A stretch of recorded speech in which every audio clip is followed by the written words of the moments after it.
vous informer sur notre souci et surtout notre devoir. Messieurs et dames, salutations fraternelles à vous tous. Mais avant, les grands titres.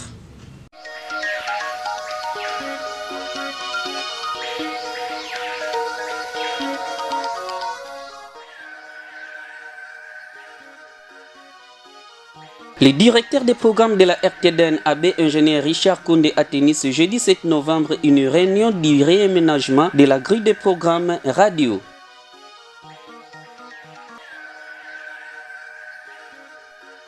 Les habitants du quartier Louki, plus précisément ceux de l'avenue Source, se plaignent du manque de courant électrique depuis 4 mois.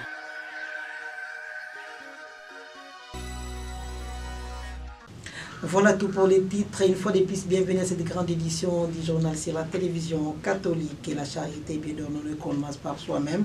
Commençons d'abord avec cet élément de la RTDN. Une réunion du réaménagement de la grille des programmes radio s'est tenue dans la salle de rédaction de RTDN, présidée par son directeur de programme, AB ingénieur Richard Koundé, ce jeudi 7 novembre 2024.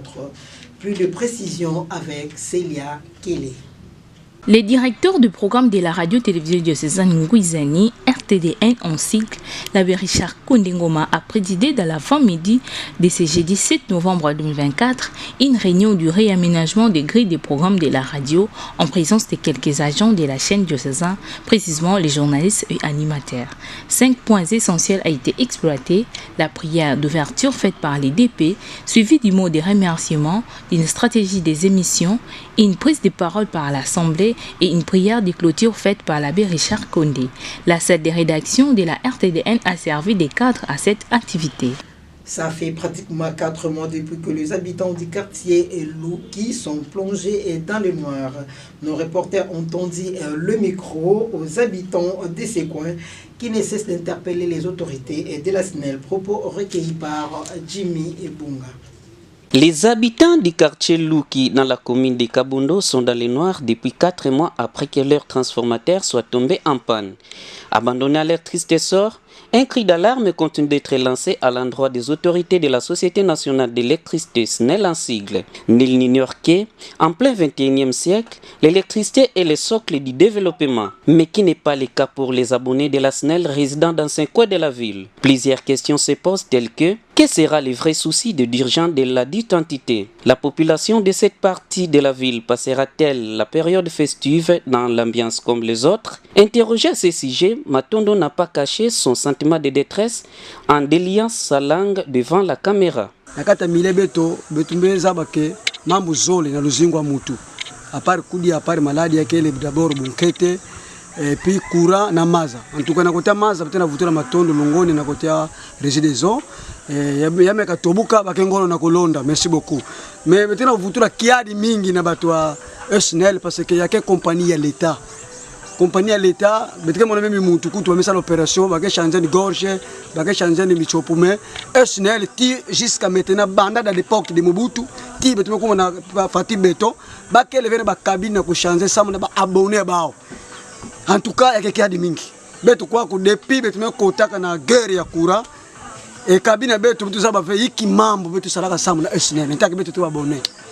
Et puis beto ngolo beto ba jeune yakena muntu mese donner nani kulekisa ba jeune na nganda sana kulusungaka ba câble mais courant mekuiza bata SNEL ke kota na ba facture na kuza baka mbongo hotel kuza baka mbongo kuza tambula sana kuza baba nani kuyiba courant na ba depuis cabine kufuaka beto monte TV ni agamos kuza TTV vana ke pemela cabine sana na kuza insinele beto keno cabine ya mvimba tu ya kufua na yao est-ce que ville ya boma comment betina kuzingira play ba boala ke mini me kaka boma kaka et que c'est vrai ba tulaka boma ngo screen bet ke screen na sens ni parce que nzambi salaka nza anime pesa betu mtoto ngo ya betu surtout betu bana RDC mais iki betu me sala betu boma hein comment coura passe kudi ya passe stade passe ba jeune me kuma kuno ba diamba tout ça nini insécurité me côté puis ba autorité ba quel ba fuma l'état iki betu est ba reyo ba ke kota ba ke bokra ba tesine baré ba ke kota ba ke bokra ba autorité ina kera ba quartier ba chef la veni ba bourgmestre tout mais comment na yao betu kwa kuna source betu ke sona tombo ka fete mbigana et betu ke sala marche boss maire la vie que pesa ba policier auto ba policier ba bula masasi betu kwa ko betu ke sécurité ça me titombe check missionnaire Tiens, missionnaire, tout bien, bah mais tout, bah que l'autre va, coura, qu'elle veille, bah que violer ban, tout, que l'anda battre dans machette. Iki betu mesala. C'est même que banda, SNL, on quitte sur le terrain. Restons toujours dans ces chapitres consacrés au manque du courant électrique qui persiste au quartier Elouki, l'un des habitants du coin à la personne de Malouba. Président Eugène n'a pas manqué de dire un mot quant à ça. C'est vrai, population, il y a quartier Elouki qui est à bout de souffle parce que la promesse est qui est belle, non réalisée. Bon, du moins, biso tuza wana pona ko la musa batu basa la mabete mais du moins tuza kaka wana pona ko conscientiser parce que nous comptons sur l'ESNEL. Vous savez batu susu akola mokana tongo aleki na média lobi que non vous attendez la semaine prochaine transformateur réseau ya to yebite azuli message wa biso to zela kande message ya mokonzi 01 CD Henri Panzu peut-être ce qui aleki na média biso to kozala na kimia.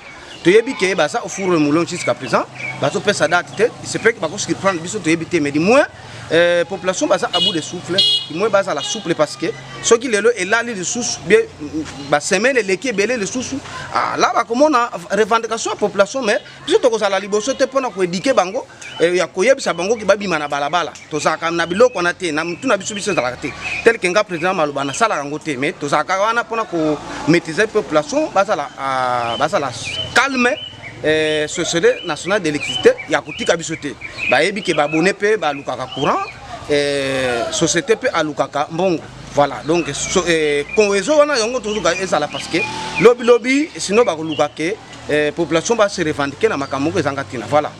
La route allant de Dumbi jusqu'au centre de la Société nationale d'électricité SNEL située sur la route Monda dans la commune de Kabundo se trouve dans un état de délabrement très avancé. Nos reporters se sont rendus sur le lieu pour palper du doigt la réalité. Suivez.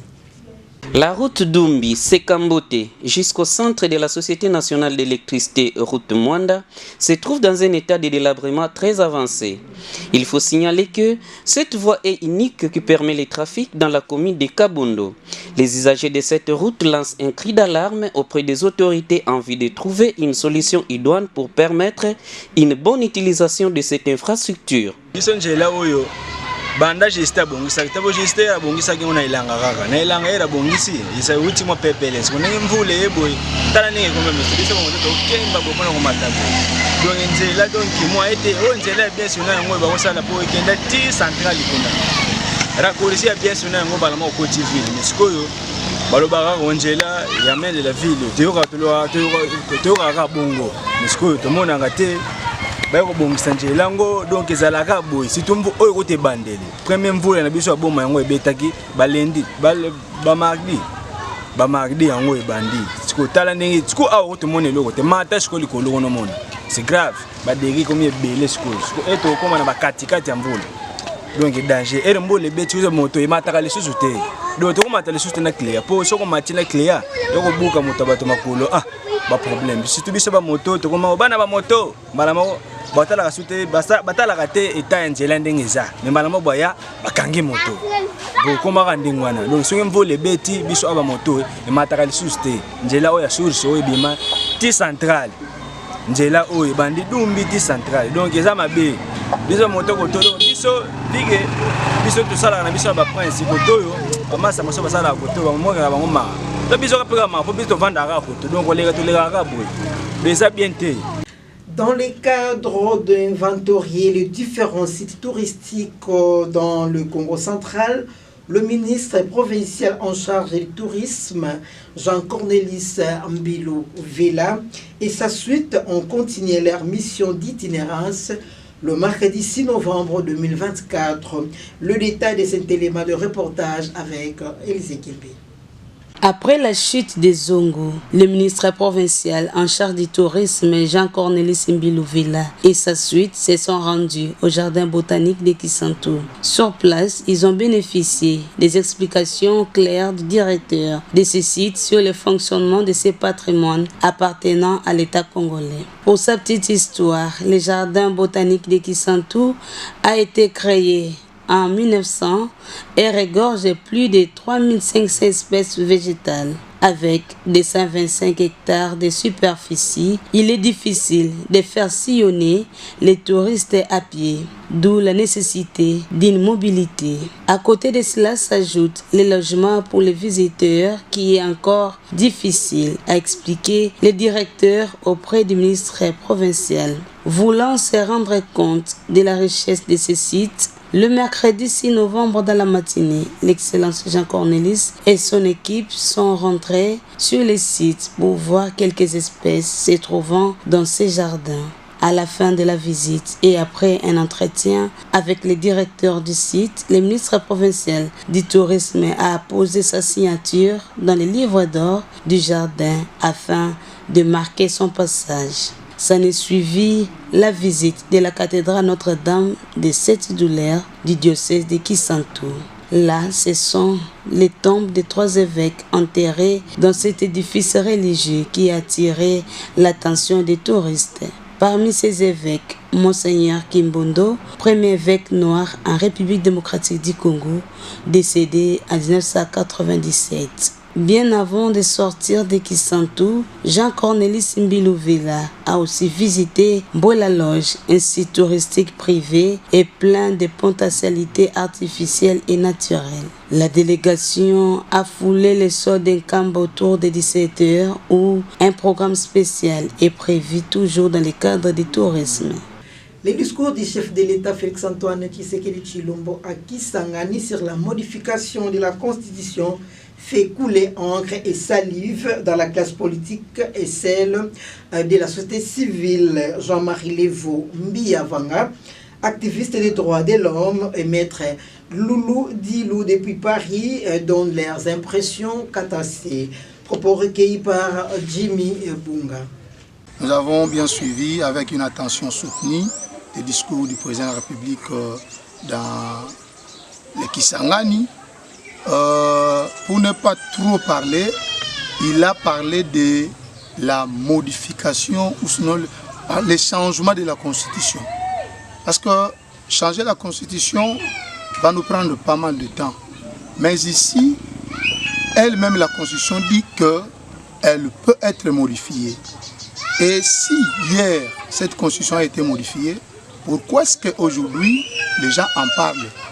Cette Constitution qui doit, en principe, travailler ou sinon donner l'avantage aux Congolais, aujourd'hui, nous bloque. Parce qu'elle a été conçue par des gens et la plupart n'étaient pas des Congolais.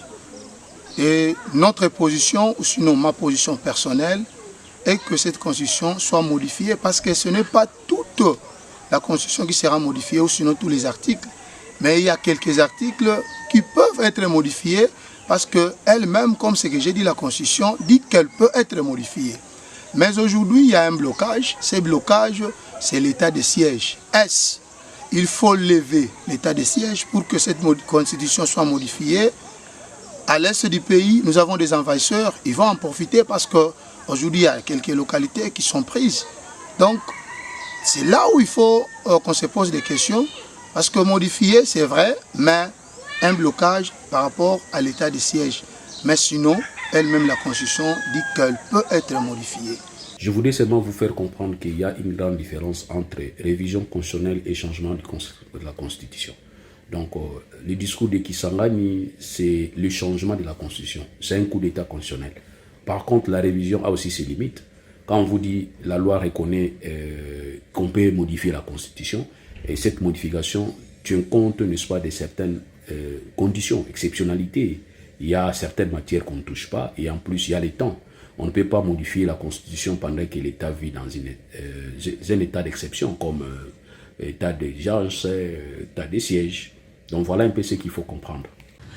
Parlons à présent de la Chambre du Parlement. Le bureau du Sénat a tenu le mercredi 6 novembre 2024 la toute première conférence des présidents de la 4e législature. Cette première conférence des présidents qui regroupe les délégués de différentes commissions récemment mises en place s'est focalisée sur l'examen et l'adoption de l'avant-projet du calendrier des travaux de la session. Suivez.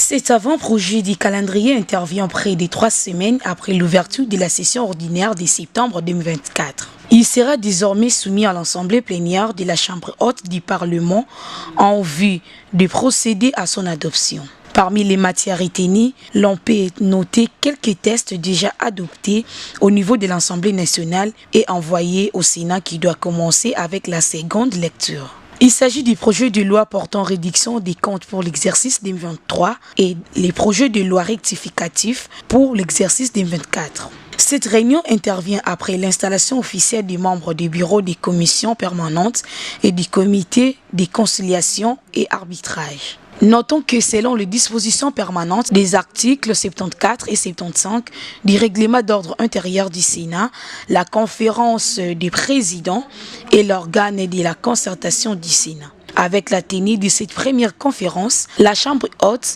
s'élance pleinement dans les activités de la 4e législature. C'est la fin de cette édition, mais à vous tous qui nous ont eu à mi-chemin, les rappels des titres.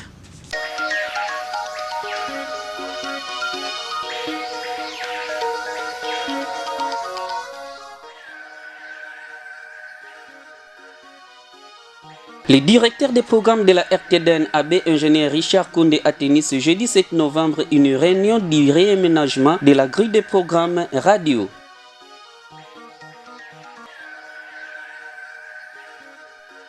Les habitants du quartier Louki, plus précisément ceux de l'avenue Source, se plaignent du manque de courant électrique depuis 4 mois.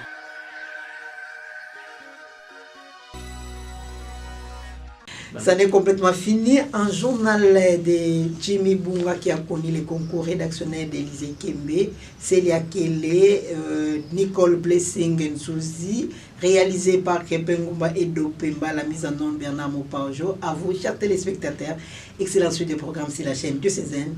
D'ici là, portez-vous bien. Suivez également ce journal sur YouTube en tapant RTDN Boma. Partagez et abonnez-vous. N'oubliez pas d'activer la cloche des notifications. La RTDN dans vos poches, la RTDN entre vos mains, la RTDN à l'heure du numérique. RTDN, chaîne de l'excellence.